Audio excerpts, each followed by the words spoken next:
क्या सभी राशि वालों को एक ही तरीके से पूजा करनी चाहिए? क्या ग्रह कहते हैं? इसको मैं कहूँ भेड़ चाल। क्या बोलते हैं? भेड़ चाल है। भेड़ चाल है। मतलब एक जल चढ़ाया तो सबने जल चढ़ाना, सबने जल चढ़ा दिया। एक ने दूध चढ़ाया तो सबने दूध चढ़ा दिया। जब सबने दूध चढ़ा दिया, चाहे उसका लाभ हो रहा है चाहे नुकसान चाहे हो रहा उसका है, नुकसान हो रहा है। राशि के हिसाब से। अगर जल ना चढ़ाए तो क्या चढ़ाए? आप गाय को चारा खिलाते हैं, किसी वजह से खिलाते हैं, बुद्ध को ठीक करने के लिए, तो आपको हरा रंग डाल करके उस पानी के अंदर उसको चढ़ाना चाहिए। अब जिसका चंद्रमा खराब हो वो दूध चढ़ाए तो क्या वो भी नुकसान है उसका? हाँ, चंद्रमा अगर किसी का नीचकार वो जल चढ़ाएगा तो उसको नुकसान होगा। मैं आपसे ये पूछता हूँ, आपकी बॉडी के अंदर कैल्शियम की कमी हो रही है, ठीक है, तो आप ब्लड में से कैल्शियम निकाल करके दान करेंगे या कैल्शियम खाएंगे? तो वो भगवान शिव की पूजा भी करना चाहता है, आराधना भी करना चाहता है, उसका मन है, तो वो क्या चढ़े? उसका दूसरी विधि है, मैंने कहा ना, यौगिक विधि। आप मेडिटेशन में जाकर के भगवान शिव के साथ संपर्क स्थापित कर सकते हैं। अच्छा, जरूरी नहीं है कि आप जल ही चढ़ाएं और उसमें आप दूध मिला करके ही चढ़ाएं, ये जरूरी नहीं होता है। किस अनुपात में लोगों की कुंडलियों में चंद्रमा खराब होता है? 6 तिथि ये और 6 तिथि वो, 12 तिथि तो ऐसी रहती हैं जिनको हम अशुभ मान के चलते हैं। उनमें मून वीक रहता है, और सबसे ज्यादा जो मून वीक रहता है वो अमावस्या के दिन रहता है। ज्योतिष में भी ये आ गया है कि रक्षाबंधन में कि भाई ये मुहूर्त पे राखी बांधनी है, ये मुहूर्त पे नहीं बांधनी। और भद्रा मेन, जैसे पिछले 2 साल पहले हुआ था कि भद्रा आ गया, जिस दिन में राखी नहीं बंधेगी तो लोगों ने रात को राखी बांधी। सुबह 6 से लेकर के 7:30 बजे तक चर की चौगड़िया है, जो कोई भी बांध सकता। लाभ की चौगड़िया, जो बिजनेस में, व्यापार में, जिनको पैसा चाहिए है ना, राखी बंधने के बाद पैसा आ जाए, है ना, तो वो 7:30 से 9 बजे तक, और 9 से 10:30 तक, 10:25 तक ये रहेगी अमृत की चौगड़ी। नमस्कार, नया भारत विद विनीत माथुर पॉडकास्ट में आपका बहुत बहुत स्वागत है। जैसा कि आप सभी जानते हैं, श्रावण मास चल रहा है और सभी लोग अपने पूरी भावनाओं के साथ जो है भगवान शिव के पूजन में लगे हैं। जो जैसा जानता है वैसा पूजन कर रहा है। सभी चाहते हैं कि भगवान शिव उनकी सारी कामनाओं को पूर्ण करें और जो है उनकी सभी मनोकामना को पूर्ण करके उन्हें अधिक से अधिक लाभ प्राप्त हो। इस श्रावण मास के अंदर जो है बहुत सारे उत्सव भी आते हैं, जैसे हरियाली तीज हो गई, नाग पंचमी हो गई, रक्षाबंधन हो गई, और ख़ास होता है जल का दिन यानी त्रयोदशी। उस दिन सभी भक्त जो हैं ज़्यादा से ज़्यादा संख्या में मंदिर में जाके अपनी मनोकामना पूर्ण करते हैं। लेकिन कैसे करना चाहिए? क्या सभी राशि वालों को एक ही तरीके से पूजा करनी चाहिए? क्या ग्रह कहते हैं? क्या ग्रह के अनुसार भी भगवान शिव की पूजा होती है? इन सभी बातों को जानने के लिए आज हमारे साथ हैं विश्व प्रसिद्ध ज्योतिषाचार्य डॉक्टर HS रावत जी। आपका बहुत बहुत स्वागत है। धन्यवाद विनीत जी, धन्यवाद। सर, जैसे मैंने भी बताया कि क्या सभी लोगों को, सभी तरीके की, सभी राशि के लोगों को क्या एक जैसी पूजा करनी चाहिए? बहुत अच्छा प्रश्न है, और ऐसे प्रश्न कोई जल्दी से पूछता नहीं है। रेयरेस्ट ऐसे प्रश्न आते हैं हमारे सामने। क्या सभी राशि वालों को बेलपत्र, धतूरा या उसके पत्ते या दूध, दही, क्या वो ठीक रहता है? ये बड़ा क्रिटिकल सवाल है, बहुत टेढ़ा सवाल है आपने जो पूछा है। ज़्यादातर लोग जानते नहीं है। इसको मैं कहूँ भेड़ चाल। क्या बोलते हैं? भेड़ चाल है। भेड़ चाल है। मतलब एक जल चढ़ाया तो सबने जल चढ़ाना, सबने जल चढ़ा दिया। एक ने दूध चढ़ाया तो सबने दूध चढ़ा दिया। जब सबने दूध चढ़ा दिया, चाहे उसका लाभ हो रहा है चाहे नुकसान चाहे हो उसका रहा है, नुकसान हो रहा है, राशि के हिसाब से। और वो होता है, नुकसान होता है। अच्छा, नुकसान होता है। आज मैं इस महत्वपूर्ण प्रश्न से पर्दा हटाऊंगा। जी आपकी राशि मेष है, जी आपकी राशि का स्वामी मंगल है, जी और आपका रंग है लाल। क्यों? मेष राशि का रंग लाल होता है, जी, उसका मंगल का रंग लाल होता है। आप भी जल चढ़ा रहे हैं। जिनका चंद्रमा नीच का राहु के साथ बैठा हुआ है, वो आदमी वैसे ही मानसिक टेंशन में रहता है, इमोशनल स्वभाव है, शरीर में जल की मात्रा फ्लैक्चुएट कर रही है, और वो भी जल चढ़ा रहा है। उसका क्या हाल होगा? जल और कम हो जाएगा और जल कम हो जाएगा, तो और पागल हो जाएगा आदमी, टेंशन में आ जाएगा। आपका बृहस्पति राशि का स्वामी मीन राशि है, उसका स्वामी पीला रंग होता है, और पीला रंग धन देता है। आप भी जल चढ़ा रहे हैं, यानी इस दुनिया में जितनी भी राशि वाले हैं सब जल चढ़ा रहे हैं। क्या सबको सूट करेगा? बिल्कुल सूट नहीं करेगा। तो क्या करना चाहिए? हाँ, इसके लिए आपको ये समझना पड़ेगा कि हर राशि को आपकी जरूरत है जल चढ़ाने की, जरूरत नहीं है। अगर जल ना चढ़ाए तो क्या चढ़ाएं? बहुत सारी चीजें हैं। मान लो आप जल चढ़ाना ही चाहते हैं और मेष राशि है और आपका मंगल बहुत आक्रामक है और आप बहुत क्रोधी हैं, तो आपको जल के अंदर लाल सिंदूर या लाल रंग मिला करके वो चढ़ाना चाहिए। क्योंकि आपके शरीर से जल के साथ लाल रंग आपकी औरा से निकल जाएगा। बहुत बढ़िया। तो आपको शांति मिलेगी, आनंद आएगा, क्रोध नहीं आएगा। और आपने सीधा सीधा जल चढ़ा दिया तो उससे आपका चंद्रमा कमजोर हो जाएगा। मंगल पे तो कोई फर्क पड़ेगा ही नहीं। मंगल पे क्या फर्क पड़ना है, क्योंकि मंगल का तो रंग लाल है और आप जल चढ़ा रहे हैं, आप दान कर रहे हैं सफेद चीज का, तो आपको इफेक्ट नहीं आएगा। अभी मान लो बुध की बात करते हैं, आपको एंजाइटी रहती है, आपको चमड़ी का रोग रहता है, आपका बुध कमजोर है, परेशान है और आप जल चढ़ा रहे हैं। अब चंद्रमा मनसो जातः सद्बुद्धिंश्च बुद्धो, यानी बुद्ध बुद्धि का कारक है और चंद्रमा मन का कारक है। आप दोनों को पीड़ित कर रहे हैं।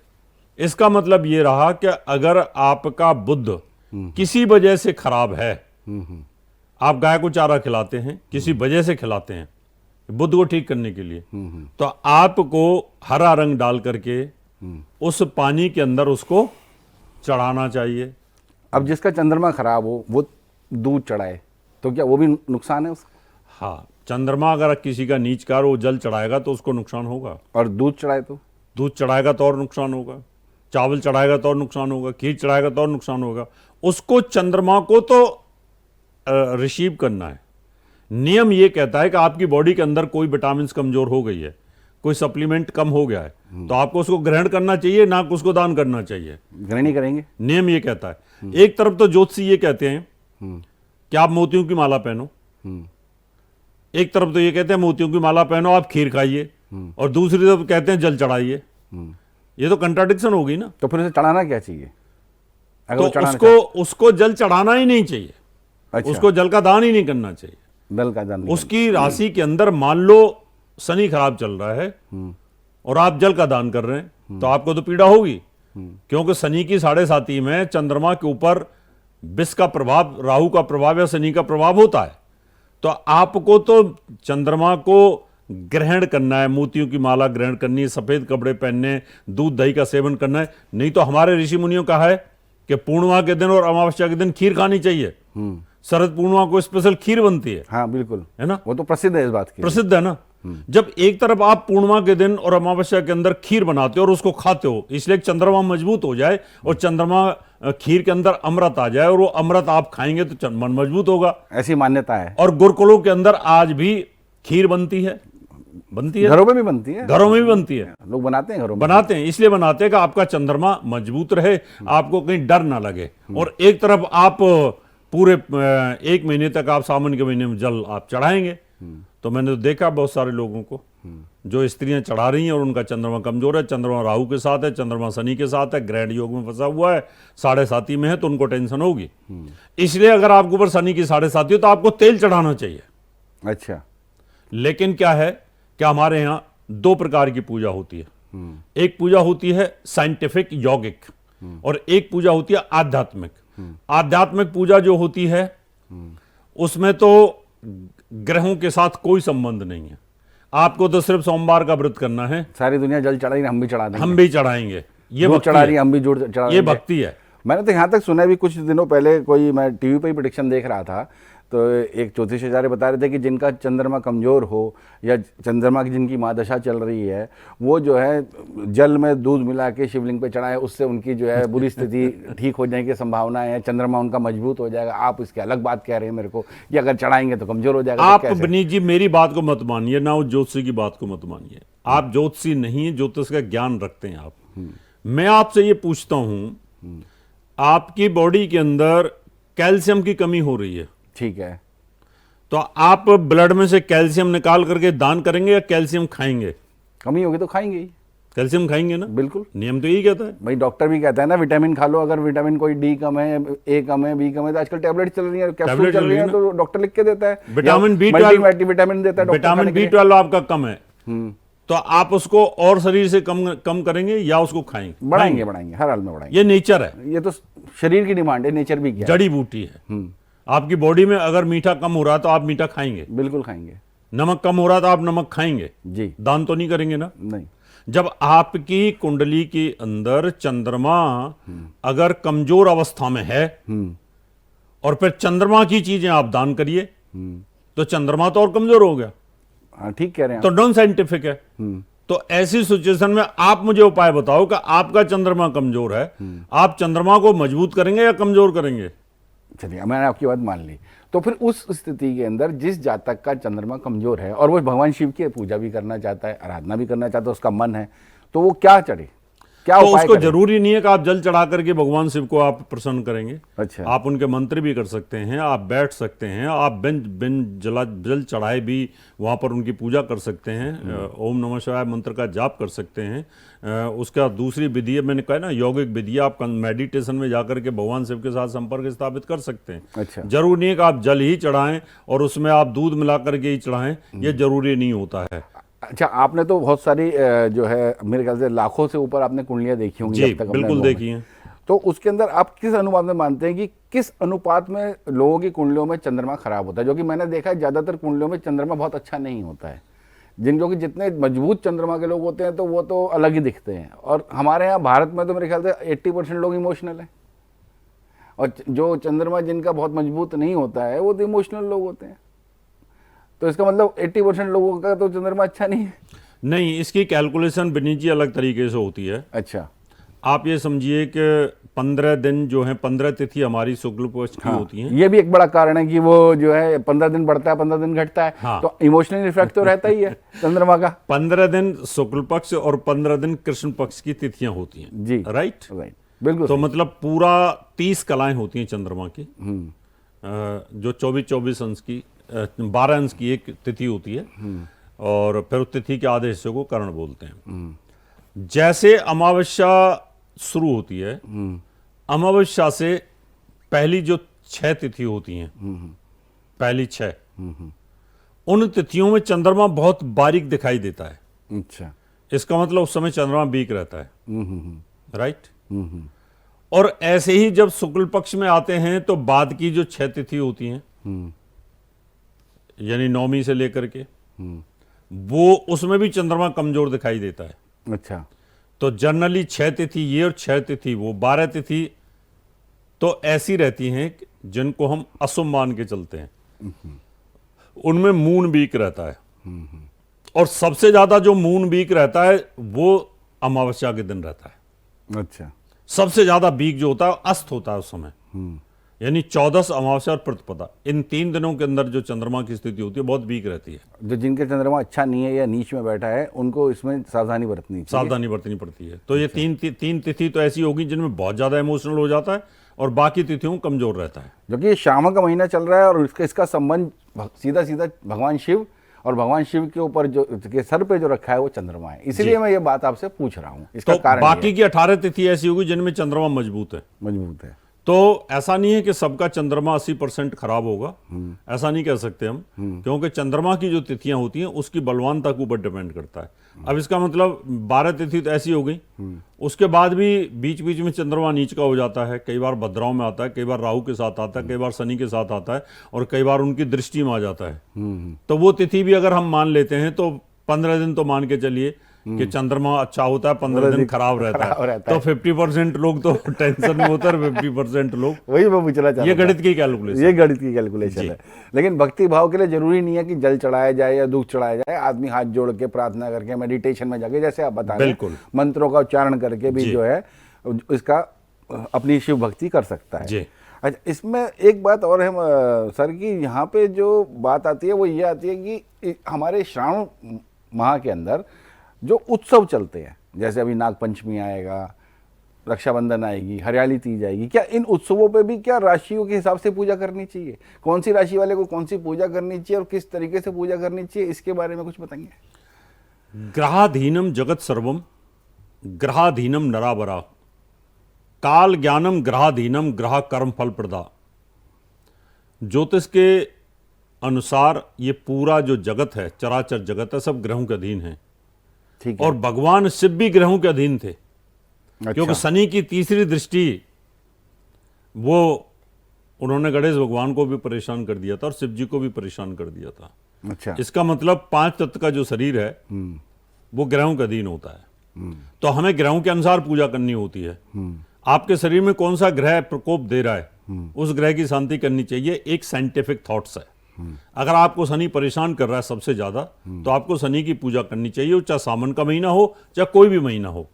लेकिन सावन का जो महीना होता है, इसमें बारिश ज्यादा होती है, जल तत्व ज्यादा बढ़ जाता है, यानी नेचर में जल बढ़ जाता है। तो हम जल को दान करते हैं, शरीर जल में जल की मात्रा को बैलेंस करते हैं। इसलिए हर आदमी इसमें जल चढ़ाता है कि नेचुरल जल बढ़ता है। अभी चारों तरफ बारिश हो रही है, बिल्कुल। हवा में भी बारिश है, हाँ, नमी है, पानी है, नमी है। तो इसका मतलब मेरे शरीर के अंदर जल तत्व बढ़ रहा है, और अगर मैं उसको दान कर दूंगा तो बैलेंस रहेगा। अंदर से गया सांस के थ्रू और मैंने पानी के थ्रू निकाल दिया। इसलिए हमारे ऋषि मुनि बड़े वैज्ञानिक थे। उन्होंने कहा श्रावण का महीना सबसे ज्यादा बारिश का होता है, और इस समय अगर आप जल का दान करते हो, जल चढ़ाते हो, शिवलिंग पे जल चढ़ाते हो, तो बॉडी के अंदर जल ज्यादा बढ़ेगा, तो आपको जलीय रोग हो जाएंगे। अच्छा। जलीय रोग ना हो, इसलिए आप पूजा करिए, और उनको कहीं ना कहीं भगवानों के साथ जोड़ करके आपको पूजा के साथ जोड़ दिया। लेकिन वैज्ञानिक आधार नहीं पता। जब वैज्ञानिक आधार हमने खोजा कि सावन के महीने में ये जलदान क्यों बताया गया है, कि सबसे ज्यादा जलदान तो गर्मियों में होना चाहिए। फिर क्यों? हाँ, आदमी पानी पिएगा लोग, वही करते हैं। पानी पिए लोग, उनके जल की मात्रा कम होती है। जल इसलिए त्योहार भी बने, निर्जला एकादशी जो है वो इसीलिए कि उस दिन जल का दान होता है। तो आप इन दोनों चीजों को देखिए। गर्मियों में हम जल का दान करते हैं पिलाने के लिए, कि पियो, कि जल की मात्रा शरीर में बढ़ जाए, कम ना हो जाए, डिहाइड्रेशन ना हो जाए। और श्रावण के महीने में हम जल की मात्रा को बहाते हैं, क्योंकि जल अंदर ज्यादा ना बढ़ जाए, उसको बैलेंस करिए। ये बहुत बढ़िया आपने बताया। दोनों को बैलेंस करने के लिए जो आपने वैज्ञानिक इसका आधार बताया, ये बहुत अच्छा बताया है। ये है ही एक्चुअल में। तो हमें क्या करना होता है कि जो ग्रह हमारा तकलीफ कर रहा है हमें जी, उस ग्रह की पूजा उसके मंत्रों के माध्यम से, उसके दान से संबंधित करना चाहिए। लोगों को इसके बारे में नॉलेज ही नहीं है एक्चुअल में। विनीत जी, ज्योतिषी क्या करते हैं कि सूर्य की दशा चल रही है, आप ऐसा करिए, सूर्य का नग माणक पहन लीजिए और सूर्य को जल चढ़ाइए। हाँ, अमूमन यही बताया जाता है। ये कैसी मूर्खता है कि एक तरफ आप सूर्य का नग बता रहे हैं, माणक पहनिए, कि सूर्य को बलवान कर रहे हैं, और दूसरी तरफ जल दीजिए सूर्य को, उसको कमजोर भी कर रहे हैं। यानी आप इधर से सांस ले रहे हैं, इधर से छुड़वा रहे हैं आप। ये तो कोई मतलब नहीं हुआ, बैलेंस नहीं कर पा रहे आप। अगर आपका सूर्य नीच है, कमजोर है, और आप बोल रहे हैं कि आप उसका दान भी कर दीजिए, उसको जल चढ़ाइए, और एक तरफ आप उसका नग भी पहना रहे हैं, इसका मतलब ये गलत है थ्योरी। आपके ऊपर शनि की दशा चलिए, नीलम पहन लीजिए, चाहे वो नीच का हो, चाहे वो मार्केस हो, चाहे तलाक करा रहा हो। आपके विवाह स्थान पे बैठा है, वो नीच है और तलाक करा रहा है, फिर भी ज्योतिषी उसकी दशा में क्या बोल रहा है, आप नीलम पहन लो। मंगलिक लड़की है जिसकी वजह से शादी नहीं हो रही है, फिर भी ज्योतिषी क्या बोल रहा है, मूंगा पहन लीजिए। जो मंगल आपकी शादी नहीं होने दे रहा, उसी मंगल का आप नग भी पहना रहे हैं, और फिर उसी का व्रत भी करवा रहे हैं, उसी के कपड़े भी पहनवा रहे हैं, और उसका दान भी करवा रहे हैं। सब बेकार कर रखा है। यानी कोई इसका साइंटिफिक सिस्टम नहीं है, ना ये पता कि बॉडी ग्रहों से कैसे चलती है, बॉडी पे ग्रह कैसे प्रभाव डालते हैं, कौन से कलर को बढ़ाना है और कौन से कलर को कम करना है, ये हमें ध्यान रखना चाहिए। तो सावन के महीने में हमें अगर भगवान शिव की पूजा करनी है, तो आप का जो ग्रह जिसकी दशा चल रही है, उस ग्रह का तालमेल बैठा करके आप ये देखिए कि मुझे ये जल सूट करता है या नहीं करता है, तो जाकर के आप पूजा करें। हर कोई अगर जल चढ़ाएगा तो आपको तकलीफ होगी। बहुत सारे लोगों को तकलीफ होगी, जिनका अमावस्या का जन्म है वो जल चढ़ाएंगे, उनको तकलीफ होगी। हो सकता है वो आते बीमार पड़ जाएं। बहुत सारे लोग ऐसे होते हैं पूजा करके आते और बीमार पड़ जाते हैं। अच्छा, देखा है मैंने, मंदिर से बहुत थक जाते हैं, सांस फूल जाता है कि हाँ जी आज तो बहुत थकान हो गई। हम सोचते हैं कि भाई वो तो गया था मंदिर, आने जाने में थक गया। बुजुर्गों के साथ ज़्यादा देखने में मिलता है इस तरह का कि वो थक गए, सांस पड़ा, मंदिर आए 2 घंटे लेट गए, जब बहुत थक गया, आज भीड़ ज़्यादा थी मंदिर में। इस तरह की अमूमन बातें होती रहती है। अच्छा, मैं यह जानना चाहता हूँ, क्या राशि के हिसाब से बता सकते हैं आप कि कौन सी राशि को जल चढ़ाना चाहिए या नहीं चढ़ाना चाहिए? मैं अपने देखने वालों के लिए को भी बताना चाहूँगा इस बात के लिए कि अभी सर बताएंगे, और आप नोट कर लीजिएगा, और जब आप नोट करेंगे तो उस हिसाब से करके देखिएगा कि जीवन में कितना बड़ा फर्क आता है। मैं चाहता हूँ सर कि आप थोड़ा राशि के हिसाब से बताएं कि किन राशि वाले जातकों को जल चढ़ाना चाहिए, अगर जल नहीं चढ़ाना तो कैसे उन्हें आराधना करनी चाहिए। अगर आपकी मेष राशि है, मेष राशि है आपकी, तो आपकी राशि के ऊपर शनि की 7.5 का प्रभाव चल रहा है, और आपकी राशि का स्वामी मंगल है जी, और आप मंगलिक हैं और लड़की हैं, और आप भगवान शिव की आराधना करना चाहती हैं कि मुझे पति मिले, तो आपको अपना जल चढ़ाते वक्त उसमें लाल रंग का इस्तेमाल करना चाहिए। रोली डालने मतलब। हाँ, ठीक। जिससे कि आपके मंगल का प्रभाव कम हो जाए और मंगल अपना आशीर्वाद देना शुरू कर दे। क्या बात है। एक तो वो लाभ मिलेगा आपको। साथ में 7.5 भी चल रही है, तो आप काले कपड़े पहन करके बिल्कुल ना जाए। अच्छा। नहीं तो शनि प्रबल हो जाएगा आपका, जिस समय आप पूजा कर रहे हैं, तो वो वहां पर नुकसान करेगा। तो आप उस समय क्या करें, जो मंगल के कलर को नेगलिफाई करता है और शादी का कारक कपड़ा है, यानी आप पीले कपड़े पहन करके जाइए। लड़कियों के लिए बृहस्पति का कलर पीला होता है और वो पति का कारक भी होता है, तो आप पीले कपड़े पहन के जाएं। जल के अंदर लाल कलर, लाल रोली ये डाल करके ये जाएं, या हल्का सिंदूर की चुटकी डाल करके जाइए, तो आपको लाभ मिलेगा। बहुत बढ़िया। वृष राशि। वृष राशि का स्वामी शुक्र होता है, और शुक्र का जो रंग है वो श्वेत कलर का होता है। तो आप जल चढ़ा सकते हैं, आपको कोई दिक्कत नहीं होगी, क्योंकि आपका स्वामी जो है शुक्र है। अगर आप जल चढ़ाते हैं तो आपके अंदर ग्लो आएगा, आपको पॉजिटिविटी आएगी। अब रही बात ये, क्या आपकी कुंडली में विवाह स्थान पर राहु बैठा है और मंगल भी बैठा है, और अंगारक दोष बना हुआ है या चांडाल दोष बना हुआ है, उस कंडीशन में आपको ज्योतिषी से पूछना चाहिए कि मेरी शादी नहीं हो रही है और मैं सावन के व्रत भी रखना चाहती हूँ और रोज जल चढ़ाना चाहती हूँ, तो मुझे क्या करना चाहिए। तो उस समय जल के अंदर नीले फूल डालें या हल्का कोई नीला कलर डालें, वो जल आपको चढ़ाना चाहिए, जिससे राहु को आप अपने शरीर से बाहर कर सकें। या नीले फूल या आप लाल फूल दोनों मिला करके डालें, तो मंगल और राहु का प्रभाव आपके सप्तम भाव से कम होगा और आपको लाभ मिलेगा। बहुत बढ़िया। मिथुन राशि। मिथुन राशि आपकी तो निश्चित तौर पर बुध स्वामी होता है और वो हरे रंग का कारक होता है। बुध की दशा चल रही है आपकी, और बुध आपके लिए बहुत पॉजिटिव है, अच्छा फल कर रहा है। तो आपको हरा रंग मिला के बिल्कुल नहीं करनी चाहिए। बिल्कुल नहीं करना। आप सामान्य पानी आप जल चढ़ा सकते हैं, जल चढ़ा दें, जल चढ़ा सकते हैं सामान्य, क्योंकि हरा रंग अगर डालेंगे तो आपकी नेगेटिविटी वहां पर बढ़ जाएगी। कर्क राशि का स्वामी तो चंद्रमा होता है। चंद्रमा जल का कारक, और कर्क राशि स्वयं भी जलीय राशि है। जलीय राशि। अगर आपका चंद्रमा नीच का 6-8 बार में पड़ा हुआ, तो आपको जल नहीं चढ़ाना चाहिए। तो उसकी जगह क्या हम जैसे गन्ने का रस या नारियल पानी ऐसा कुछ? अब डिपेंड ये करता है कि आपका चंद्रमा किस ग्रह की दृष्टि में है। शनि की दृष्टि में है तो तेल का दान करें, तेल चढ़ा दें। राहु की दृष्टि में है तो तेल का दान करें। आपका चंद्रमा पीड़ित है बुरी तरीके से, तो आप जल का दान ना करके आप थोड़ा सा जल चढ़ा करके उसको ग्रहण करें, या चांदी के गिलास का पानी पिएं, तो उससे लाभ मिलेगा। आपको चंद्रमा को मजबूत करना है। चंद्रमा अगर आप कमजोर करेंगे तो आपको नुकसान हो जाएगा। तो कर्क राशि वालों को बचना चाहिए। मैं फिर कह रहा हूं, बहुत सारे लोग इस बात पे कटाक्ष करेंगे, वो बोलेंगे कि रावत जी अपनी नई थ्योरी लेके आए, लेकिन विज्ञान यही कहता है।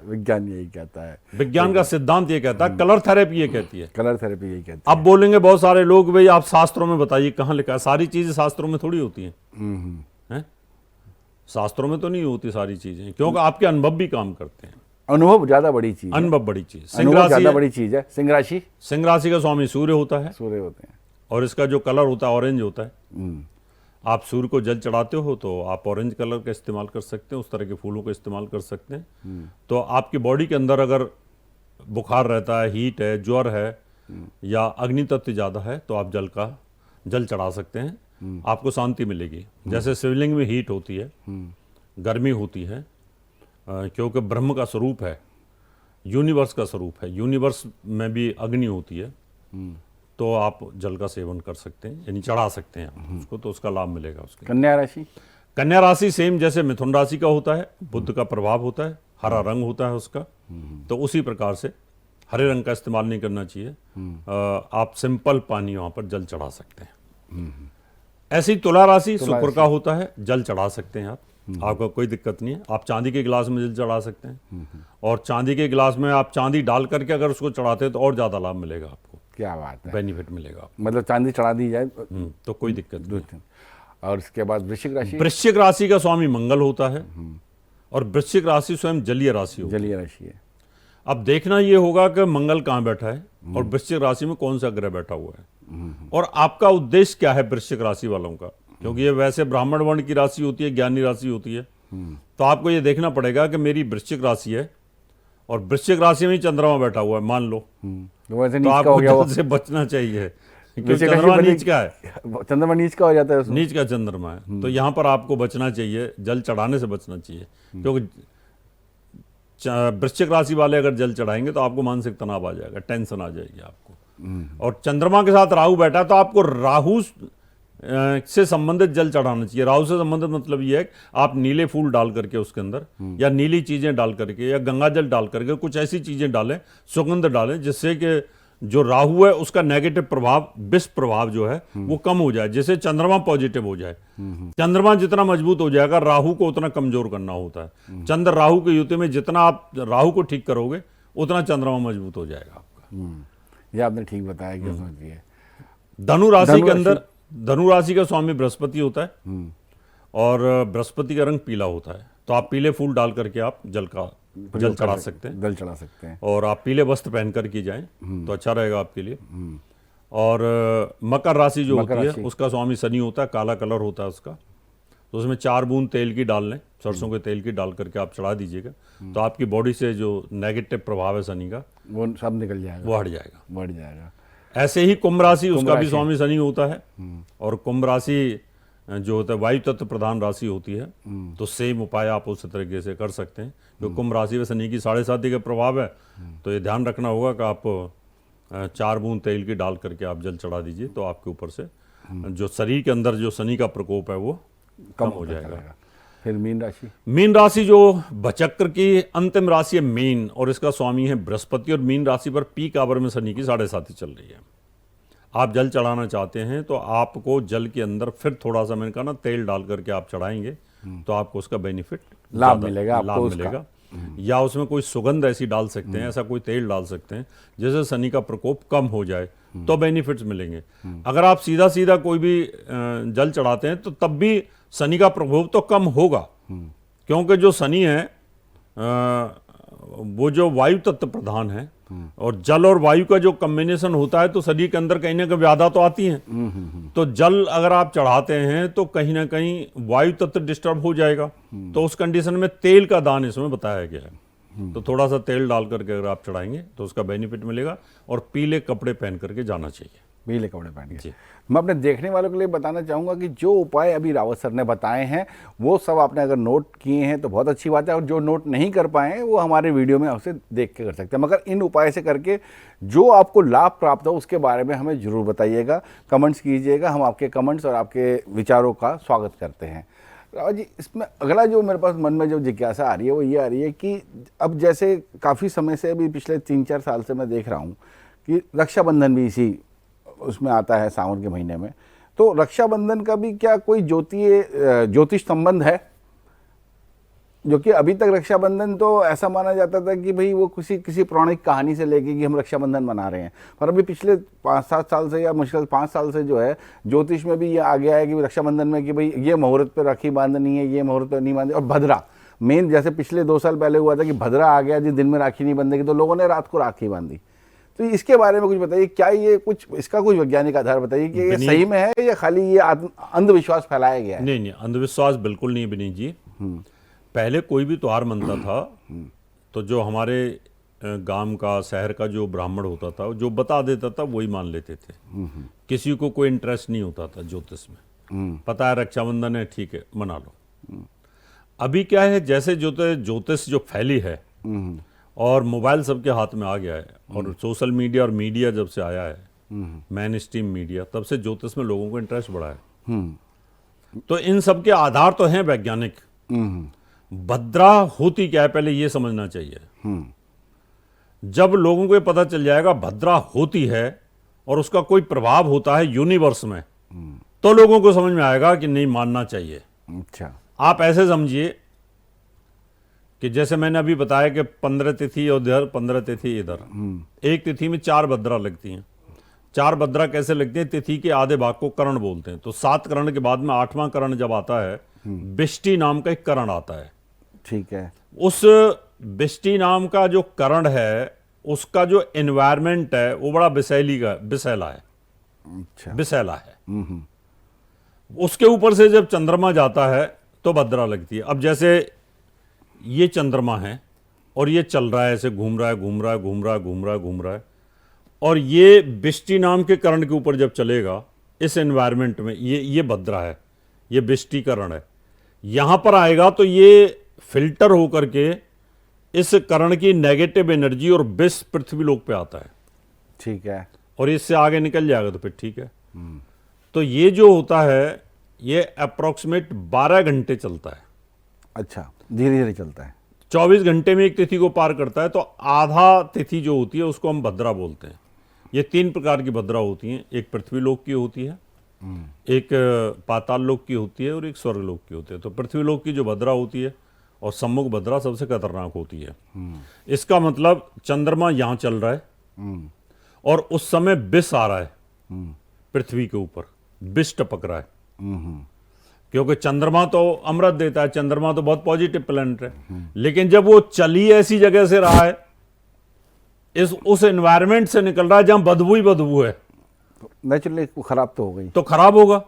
तो बिष्टि नाम के करण के अंदर जब चंद्रमा का मूवमेंट चलता है तो उस समय 12 घंटे पृथ्वी के ऊपर नेगेटिव एनवायरमेंट हो जाता है। यानी आपका मानसिक डिप्रेशन, टेंशन, चंद्रमा तो कमजोर हो गया ना उस समय पर, वो विषैला हो गया। और अगर उस समय आप रक्षाबंधन में राखी बांधो, जिस समय विष टपक रहा है, विष की वर्षा हो रही है, जहर की वर्षा हो रही है, उस समय आप राखी बांधिए तो वो अनर्थ होता है। वो अनर्थ होता है। और अगर भद्रा मान लो सम्मुख हुई तो राखी बांधने के बाद भाई बहन में से किसी की मृत्यु भी हो जाती है। अच्छा, इतना बड़ा फर्क पड़ता है। इतना फर्क पड़ता है। ये तो बहुत ज्यादा खतरनाक बात है। बहुत खतरनाक है। इसलिए सम्मुख जो भद्रा होती है उसमें ये काम नहीं किए जाते। पूंछ की भद्रा है, यानी एक पूंछ की भी होती है, सम्मुख होती है, ऐसे ऊर्ध्वगामी होती है। तो उन भद्राओं को हमें ध्यान रखना पड़ता है। तो इसलिए भद्राओं का प्रभाव तो है, लेकिन इस बार जो रक्षाबंधन हो रहा है जी, इसमें भद्रा पहले दिन रात के 9-10 बजे तक खत्म हो जाएगी। मतलब इस बार भद्रा का कोई डर नहीं है। इस बार कोई भद्रा का डर नहीं है। और शुक्रवार का दिन होगा उस दिन। जी, बहुत बढ़िया। और सुबह 6 बजे से पहले नहा धो करके बहनें, सुबह 6 से लेकर के 7:30 तक चर की भद्रा है, फिर 1.5 घंटे लाभ की भद्रा है, फिर अमृत की भद्रा है। तो अमृत की भद्रा में जिनका चंद्रमा राहु के साथ है, जो टेंशन वाले बच्चे हैं, या उनको लगता है कि ग्रहण दोष है, कालसर्प दोष है, पितृ दोष है, वो अगर अमृत की चौगड़िया के अंदर उस समय पर अगर राखी बांधते हैं तो उसका जबरदस्त लाभ मिलेगा। क्या बात बताइए, समय क्या रहेगा उसका? सुबह 6 से लेकर के 7:30 बजे तक चर की चौगड़िया है, जिसमें कोई भी बांध सकता है। कोई भी बांध सकता है। लाभ की चौगड़िया, जो बिजनेस में, व्यापार में, जिनको पैसा चाहिए, है ना, राखी बंधने के बाद पैसा आ जाए, है ना, तो वो 7:30 से 9 बजे तक, और 9 से 10:30 तक, 10:25 तक ये रहेगी अमृत की चौगड़िया। तो अमृत की चौगड़िया में अगर आप इसको बांधते हैं तो इसका जबरदस्त लाभ मिलेगा। जबरदस्त लाभ। तो इसका वैज्ञानिक आधार है ये। ऐसे ही राहु काल का भी वैज्ञानिक आधार होता है और यही भद्रा का भी वैज्ञानिक आधार होता है। तो भद्रा जो होती है ये हमारे एनवायरमेंट को विषैला बनाती है। इसलिए कहा जाता है कि भद्रा में कोई शुभ काम नहीं करना है। नहीं तो किया जाता। राखी बांधना शुभ काम है, तो वो नहीं करना है। नहीं करना। तो मैं अपने देखने वालों को लिए कहूंगा कि इसको नोट कर लें, अमृत की चौघड़िया में राखी बंधवाएं और अधिक से अधिक उसका लाभ लें जीवन के अंदर। अब रावत जी ने बताया है, और जो आपको लाभ मिले तुम हमें जरूर लिख के बताइएगा और हम रावत जी से इस बारे में डिस्कस करेंगे। और भी कोई अगर सवाल आप पूछना चाहते हैं रावत जी से इन विषयों के बारे में, तो आप पूछ सकते हैं हमारे माध्यम से। नंबर भी चल रहे हैं रावत जी के, आप रावत जी को डायरेक्ट फ़ोन भी कर सकते हैं।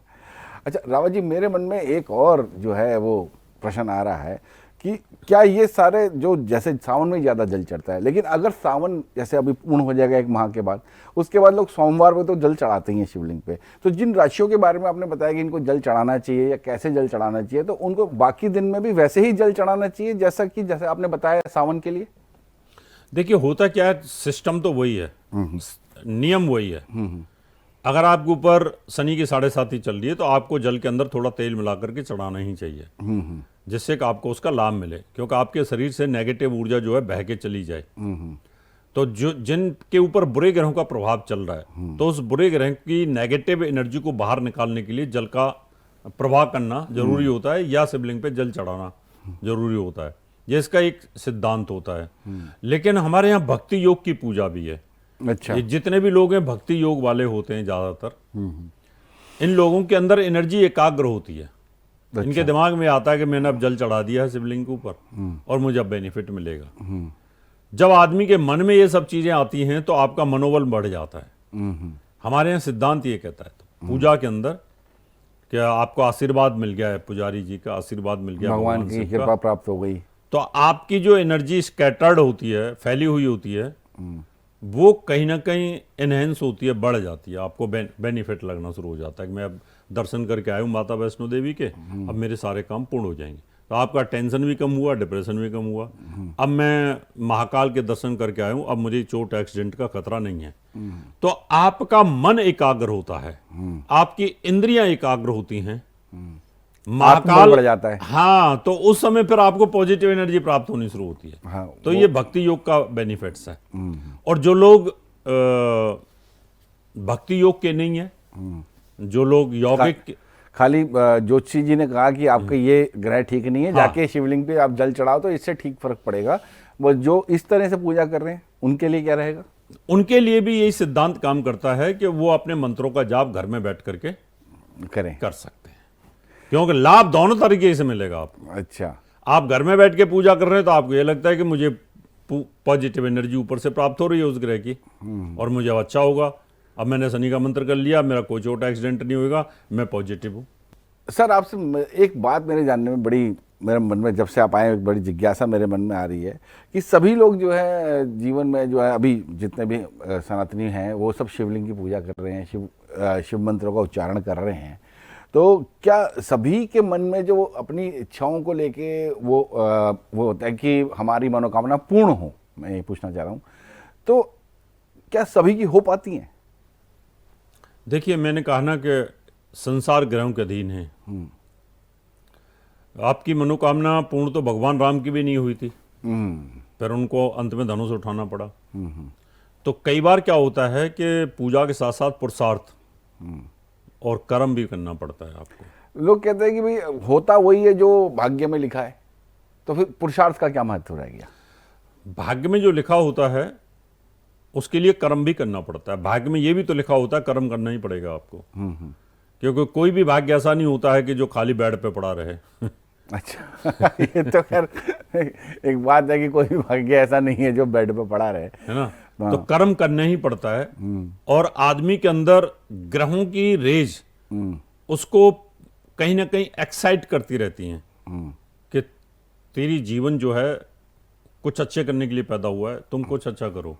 वो बार बार उसको वो किरणें उकसाती हैं कि तुम कुछ करो, तुम कुछ करो, खाली बैठ के क्या करोगे, और फिर वो करना शुरू कर देता है और बहुत कुछ करता है।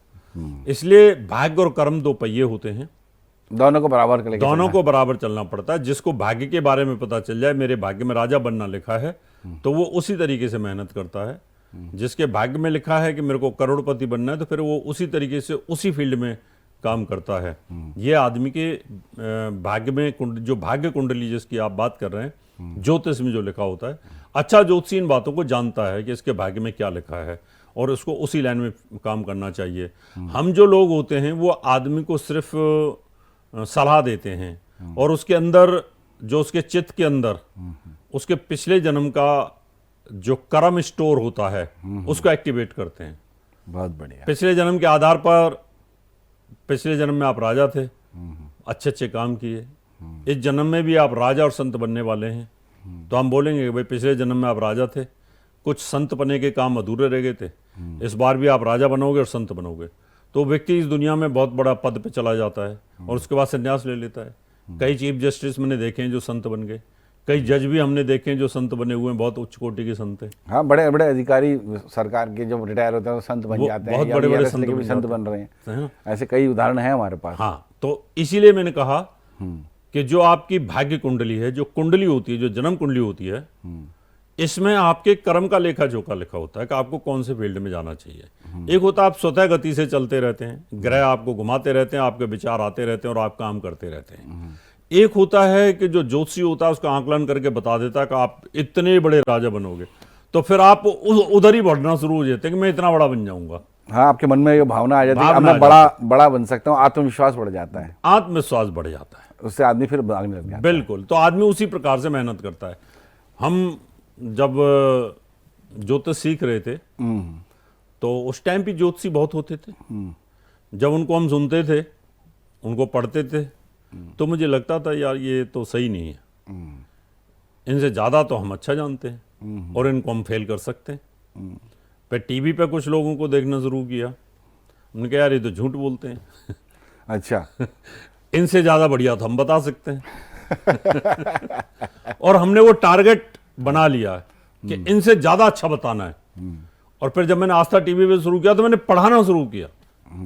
मैं सिर्फ ज्योतिष सिखाता था कि मैं दुनिया को घर घर में ज्योतिषी बना दूंगा, ये उद्देश्य लिया मैंने और वो उद्देश्य में सक्सेस हुआ। बाबा रामदेव ने उद्देश्य लिया कि भाई मुझे पतंजलि के योग को घर तक पहुंचाना, पहुंचा दिया। बहुत बढ़िया। तो आदमी जब अपना उद्देश्य तय कर लेता है और उसके भाग्य में लिखा होता है तो वो एनर्जी एक्टिवेट हो जाती है। बहुत बढ़िया, बहुत बढ़िया, आपने बहुत अच्छा इसके बारे में बताया और आपने इतना समय दिया हमारे इस छोटे से अनुरोध पे। और मैं चाहूँगा मैं आगे भी अगले हफ्ते फिर से हम एक बार एक पॉडकास्ट करेंगे जिसके अंदर हम आगे आने वाले त्योहारों पे बात करेंगे ज्योतिष दृष्टिकोण से, और मैं चाहूँगा कि आप हमें समय दें। जी बिल्कुल। और इसके ऊपर हम अपने देखने वालों को भी ये बताना चाहूँगा कि कोई मन में सवाल हो, कोई जिज्ञासा हो या रावत जी से मिलना हो तो हम उनके नंबर जो है स्क्रीन पर चला रहे हैं, आप उनसे सीधा संपर्क कर सकते हैं या हमारे माध्यम से भी संपर्क कर सकते हैं। हमारे नंबर भी स्क्रीन पर चल रहे हैं और जो भी समस्या हो आप हमें लिख सकते हैं या कॉल कर सकते हैं। रावत जी, आप यहाँ आए इसके लिए बहुत बहुत धन्यवाद, इतना समय दिया, धन्यवाद।